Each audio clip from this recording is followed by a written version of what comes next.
नमस्कार, बहुत स्वागत है आपका न्यूज़ 18 का डिजिटल प्लेटफॉर्म आप देख रहे हैं। मैं हूं आपके साथ ऋतु सिंह और मेरे साथ मौजूद है मेरे सहयोगी आनंद। मिडिल ईस्ट में इन दिनों तनाव की स्थिति है। रोजाना नए नए अपडेट सामने आ रहे हैं, हमले किए जा रहे हैं और खामेनेई की मौत के बाद जगह जगह पर हंगामे और जगह जगह पर विरोध भी। लेकिन इसी बीच ईरान, अमेरिका और इजराइल के अलावा नजरें दुबई पर भी हैं। दुबई पर नजरें इसीलिए हैं क्योंकि दुबई में अब सायरन बज गया है, अलर्ट सायरन। इसके साथ ही साथ एक बैठक को लेकर भी चर्चाएं तेज हैं कि जो पहले बातचीत की गई थी, अब यूएस और ईरान के बीच क्या फिर से बातचीत होगी, इस पर भी आज हम चर्चा करेंगे। आज हम ये भी जानने की कोशिश करेंगे क्योंकि अभी तक देखिए ईरान, इजराइल और यूएस, लेकिन अब एंट्री हो चुकी है लेबनान की। हिजबुल्लाह की तरफ से पहले हमला किया गया जिसका जवाब भी इजराइल ने दे दिया है और B-2 बॉम्बर को गिराने का दावा भी किया जा रहा है। सब कुछ विस्तार से समझेंगे, फिलहाल क्या अपडेट है वो भी जानेंगे। आनंद, सबसे पहले मैं यही जानना चाहूंगी, दर्शक भी ये जानना चाहते होंगे क्योंकि सबसे पहले हम ईरान, इजराइल और यूएस की बात कर रहे थे, लेकिन अब लेबनान की भी एंट्री हो चुकी है। बिल्कुल, देखिए इजराइल पर हमला करने का तात्पर्य पूरा, या फिर ये भी कह लें कि खामनेई साहब के मौत के बाद आपको भी पता है कि ईरान का प्रॉक्सी मिडिल ईस्ट में हुती है और हमास है और हिजबुल्लाह है। तो पहला जो हमला शुरू हुआ है हिजबुल्लाह की तरफ से हुआ है, क्योंकि आपको याद करना होगा जून का महीना, जब जून में भी अटैक हुआ था ईरान पर, तो इसके पहले भी आप देखेंगे तो हिजबुल्लाह के जो शीर्ष नेता थे, मतलब टॉप कमांडर जो थे, वो मारे गए थे। उसके बाद खामनेई साहब का आदेश आता और वो इजराइल पर हमला कर देते हैं। तो इजराइल अमेरिका की ये हमले में प्रतिक्रिया आती है ईरान की, लेकिन इस बार जो मामला हुआ है बहुत ही गंभीर है। आपको भी पता है कि ईरान ने 8 देशों पर, मिडिल ईस्ट के 8 देशों में अमेरिकी एयरबेस पर हमला किया है, ना करके उन देशों पर। वो अमेरिकी जहां पर एयरबेस है उसको तबाह कर रहे हैं। इसके साथ ही साथ अब जो है कि इजराइल पर दबाव बढ़ना शुरू हो गया, क्योंकि पहले तो ईरान पर लगातार हमला कर रहे थे ये दोनों देश, लेकिन अब जो है हिजबुल्लाह का हमला शुरू हो गया है इजराइल पर। अब आने वाले समय में 2 प्रॉक्सी जो हैं वो भी एक्टिव हो सकते हैं, हमास और आपका इधर हुती। तो इससे इजराइल की टेंशन बढ़ सकती है, क्योंकि आपको भी पता है कि खामनेई साहब की मौत के बाद आप देखिए तो सड़कों पे लगातार प्रदर्शन हो रहे हैं, लगातार लोग विरोध कर रहे हैं। और वहीं ट्रम्प के जो सुर हैं वो एक तरीके से रिजिम चेंज करने की बात कर रहे हैं। अभी हम आगे बताएंगे कि ट्रम्प का क्या बयान आया है, क्या ये हमला रुक जाएगा या फिर हमला चलता रहेगा। बिल्कुल बिल्कुल, लेकिन जैसे लेबनान की एंट्री हुई है तो जो दावे किए जाते हैं, पहले हिजबुल्लाह की तरफ से हमला किया गया था, इजराइल ने उसका जवाब दिया, तो क्या हिजबुल्लाह के कोई बड़े लीडर्स मारे जाने की भी खबरें हैं? बिल्कुल, देखिए हिजबुल्लाह के जो सबसे बड़े नेता थे वो थे मोहम्मद राद, उनकी हत्या हो चुकी है। इसके साथ ही साथ लगभग टोटल 31 लोगों की मौत हुई है इजराइल के हमले पर। और इजराइल में जो हमला हुआ है अभी उसकी पुष्टि नहीं हुई है कि कितने लोगों की मौत हुई है, क्योंकि इजराइल पर ईरान की तरफ से भी हमला हो रहा है और इधर हिजबुल्लाह की तरफ से भी। और आने वाले समय में ऐसी संकेतें मिल रही हैं, बहुत सारे ऐसे सोर्सेस आ रहे हैं सामने कि हमास और हुती भी एक्टिव हो सकते हैं। अगर हुती एक्टिव होंगे तो वो सिर्फ इजराइल पर हमला नहीं करेंगे, क्योंकि उनकी पुरानी लड़ाई सऊदी से भी चलती है, तो हो सकता है कि सऊदी पर भी करे, क्योंकि ईरान सऊदी पर हमला लगातार करता आ रहा है।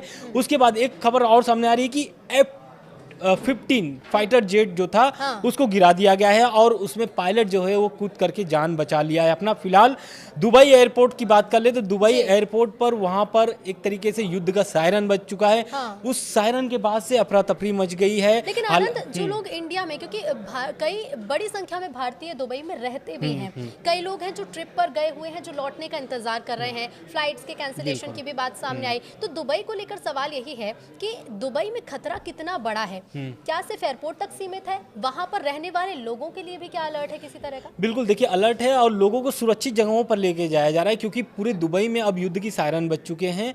इसके कारण से लोगों में अफरा तफरी का माहौल है। लोग सोच रहे हैं कितना जल्दी सुरक्षित जगहों पर पहुंच जाए। हालांकि सरकार भी, मतलब ये दुबई की जो सरकार है वो भी मदद कर रही है लोगों की, लेकिन ईरान का जो हमला है वो दुबई और यूएई, मतलब सऊदी और यूएई पर लगातार हमला जारी है मिसाइलों का। और वो ठान लिए हैं एक तरीके से, क्योंकि खामनेई साहब की मौत के बाद से IRGC, यानी कि जिसके नेतृत्व में, खामनेई साहब के नेतृत्व में IRGC चलती थी, अब IRGC जो है एक तरीके से बेलगाम हो चुका है। आपको भी पता है कि पहला हमला जो हुआ था वो ईरान की तरफ से हुआ था और सारे जितने भी अमेरिकी एयरबेस है उसको तो तबाह किया जा रहा है। उसके साथ साथ एक और सबसे महत्वपूर्ण खबर सामने आ रही है कि USS अब्राहम लिंकन जो अरब सागर में तैनात था, और अरब सागर से ही एक तरीके से USS अब्राहम लिंकन से भी आतंकी हमले किए जा रहे हैं ईरान पर, तो उस पर भी अब दावा किया जा रहा है कि ईरान ने मिसाइलें दाग दी है।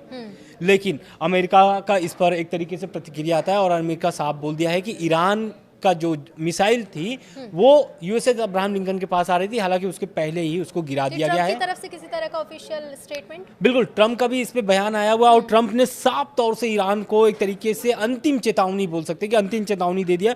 उन्होंने कहा है कि ऑपरेशन जारी रहेगा जब तक ईरानी सरकार या फिर ईरान की जो सेना है, IRGC जो है, ये जब तक अपने हमले नहीं रोक देते हैं। लेकिन ईरान की तरफ से भी तो कहते हैं ना आनंद कि ईरान भी झुकने वाले कंट्रीज में से नहीं है। लगातार हम देख रहे हैं कि खामेनेई की मौत भी हुई, लेकिन जवाबी कार्रवाई भी ईरान की तरफ से की जा रही है। बिल्कुल, देखिए यही शुरू से ही बोला जा रहा था जब से इस तरीके से दबाव, और ये कब से शुरू हुआ है, ये शुरू हुआ है पिछले साल से 2025 में जब प्रोटेस्ट शुरू होते हैं ईरान में, तो लगभग वहाँ पे 6 से 7 हज़ार लोगों की मौत हुई है। इस प्रोटेस्ट में ही एक तरीके से अमेरिका की एंट्री हुई है। इससे पहले अमेरिका जो था एक तरीके से दबाव बना रहा था, लेकिन इस तरीके से नहीं बना पा रहा था जिस तरीके से अभी दबाव बनाया है, और युद्ध वाली स्थिति थी। और ये आपको भी पता है कि लगभग 2 महीने से खबर चल रही थी कि 24 घंटे में हमले हो जाएंगे, तो 20 घंटे में हो जाएंगे, 48 घंटे में हो जाएंगे। तो ऐसा भी सामने आया था बात कि दूसरी जो जहाज है USS जेराल्ड फोर्ड, उसको भी भेजा जा रहा था अमेरिका की तरफ से, उसको भेजा भी गया है। तो कहीं ना कहीं अमेरिका जो है कि वो अपनी दबाव में सक्सेसफुल रहा है, क्योंकि ईरान की तरफ से 8 देशों पर हमला हुआ है, ना कि इजराइल और अमेरिका की तरफ से। हालांकि मौका मिलते ही इजराइल और अमेरिका लगभग टूट पड़े हैं, और अब तो ट्रंप साफ तौर से बोल रहे हैं कि अभी जो ईरान के लोग हैं उनके लिए बहुत अच्छा मौका है रिजिम चेंज करने का, यानी कि सत्ता परिवर्तन चेंज करने का बहुत ही महत्वपूर्ण कह सकते हैं कि समय है उनके लिए। हाँ बिल्कुल, पीक टाइम चल रहा है। लेकिन ट्रंप इसके साथ साथ और एक बड़ा संकेत दे दिए, ये हमला जो है या फिर ये युद्ध चल रहा है ये अब रुकने वाला नहीं है। उन्होंने साफ तौर से बोल दिया कि ये जो युद्ध चल रहा है, जंग चल रहा है, लगभग 4 हफ्ते भी चल सकते हैं। अगर ईरान नहीं मानता है तो ये लंबे और उससे अधिक भी खिंचा सकता है, जिस तरीके से ट्रंप का बयान आ रहा है। क्योंकि ट्रंप जो है कि अब वो साफ तौर से बोल दिए हैं कि वहाँ के सत्ता परिवर्तन जरूरी है ईरान के लोगों के लिए। और दूसरी बात, खामनेई की मौत हो चुकी है, जैसा कि वो अमेरिका और इजराइल, खास करके इजराइल चाहता था कि खामनेई साहब पर हमला हो, खामनेई की मौत हो और वहाँ पे सत्ता परिवर्तन हो। और चेंज क्यों करना चाहते हैं, सबसे महत्वपूर्ण बात है क्यों वो आखिर ये सत्ता परिवर्तन की सुगबुगाहट शुरू कहाँ से हुई, इसका प्रभाव क्या पड़ेगा? प्रभाव इसलिए पड़ा क्योंकि वहाँ की जो रियाल करेंसी जो है वो 14 लाख प्रति डॉलर है। तो वहाँ पर अगर किसी को खाने की भी सामान लेना के लिए अगर जाना पड़ रहा है बाजार, तो वो झोला भर करके पैसा लेके जा रहे हैं। मतलब महंगाई एकदम चरम पर है, अर्थव्यवस्था वहाँ पर एकदम चरमराई हुई है, और लोगों को एक तरीके से मतलब झेलते झेलते होता है ना परेशान हो जाना, और उसी समय में शट डाउन कर दिया जाता है ईरान में। तो लोगों को वहाँ पे समय मिल जाता है प्रदर्शन करने के लिए, एकजुट होने के लिए, और यही कारण था कि प्रदर्शन करने के लिए एक अच्छा मौका मिलता है। लगभग प्रदर्शन बहुत एक तरीके से पूरा ईरान के पूरे क्षेत्र में 228 प्रांतों में, मुझे जहाँ तक याद है ईरान के 228 प्रांतों में प्रदर्शन हो रहे थे। बिल्कुल, लेकिन ये नुकसान वाली चीज़ें तो होंगी, क्योंकि अगर युद्ध होगा तो जाहिर तौर पर दूसरे देशों को भी नुकसान होगा। लेकिन ये तो देखिए दबाव वाली बात हो गई आनंद। जो बातचीत चल रही थी, इसके पहले 2 चरणों में यूएस और ईरान के बीच बातचीत भी हो चुकी है, तो क्या वो दोबारा से होगी या फिर बस 2 चरणों तक इसी में? बिल्कुल, देखिए आप सही कर रही हैं। ये जो बैठक थी ओमान में हुई थी, इसके पहले ओमान के पहले ओमान में पहला बैठक हुई था, दूसरा जेनेवा में हुआ था, तीसरा भी जेनेवा में बैठक हुआ था। ये 3 बैठक के बाद से कोई भी मतलब एक तरीके से जो होता है कि परिणाम निकलना, मतलब एक तरीके से वो बातचीत जो था वो असफल रहा। अब उस पर बयान आ गया है, और बयान आया है आयतुल्लाह अली खामनेई के सलाहकार अली लारीजानी का। उन्होंने साफ तौर से बोल दिया है कि अमेरिका से अब डील को लेकर के कोई भी बातचीत नहीं की जाएगी ईरान की तरफ से। ईरान जो है कि अमेरिका को कई बार मौका दे चुका है। जून के हमले के बावजूद अमेरिका को समय दिया गया था, 3 चरणों में बैठक हुई, बैठक में कोई भी ऐसा नतीजा नहीं निकला, बल्कि और शर्तें भी थोप दी गई ईरान पर। कौन कौन से शर्तें? 2 बहुत महत्वपूर्ण शर्त है। पहला है कि मिसाइल जो वो बना रहे हैं वो अपनी मिसाइलों को सीमित कर दें, यूरेनियम को जो जुटा रहे हैं उसको सीमित कर दें। तीसरा कि वो जो अपने प्रॉक्सियों को सपोर्ट कर रहे हैं, जो अभी एक प्रॉक्सी उनका एक्टिव हो गया और ईरान के समर्थन में काम कर रहा है, वो है हिजबुल्ला, दूसरा है हमास, तीसरा है हुती, तो इनको समर्थन देने की बात, बंद करने की बात कह रहे थे ट्रंप, और ये मांग थी इजराइल की। इस पर बात नहीं बनती है, और यही होता है कि आज के समय में मिडिल ईस्ट में किस तरीके से तनाव बढ़ चुके हैं, आपको भी पता जा रहा है। लेकिन आनंद, एक महत्वपूर्ण सवाल ये भी कि सोशल मीडिया पर B2 बॉम्बर को गिराए जाने के कई दावे हो चुके हैं, तो इसको लेकर एक शॉर्ट ब्रीफ जल्दी से देखिए, दीजिएगा। दरअसल हुआ क्या है कि अमेरिका का, आपको भी पता है कि B2 बॉम्बर्स किस तरीके से काम करता है। आपको भी पता है जून के 12 दिनों के जो हमले हुए थे उसमें भी B2 बॉम्बर्स का बहुत अहम भूमिका रही है, और इस बार भी B2 बॉम्बर्स की भूमिका रहेगी जिस तरीके से हमले हो रहे हैं। लेकिन अब सोशल मीडिया पर एक तरीके से दावा किया जा रहा है कि ईरान ने जो है कि B2 बॉम्बर्स मार के गिरा दिए हैं। लेकिन ये सोशल मीडिया के दावे जो हैं कि सच्चे हैं कि झूठे हैं, ये आने वाला समय बताएगा।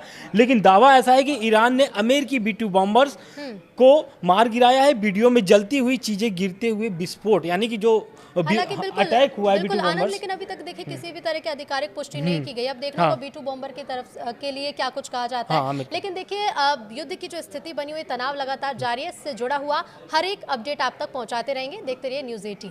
धन्यवाद।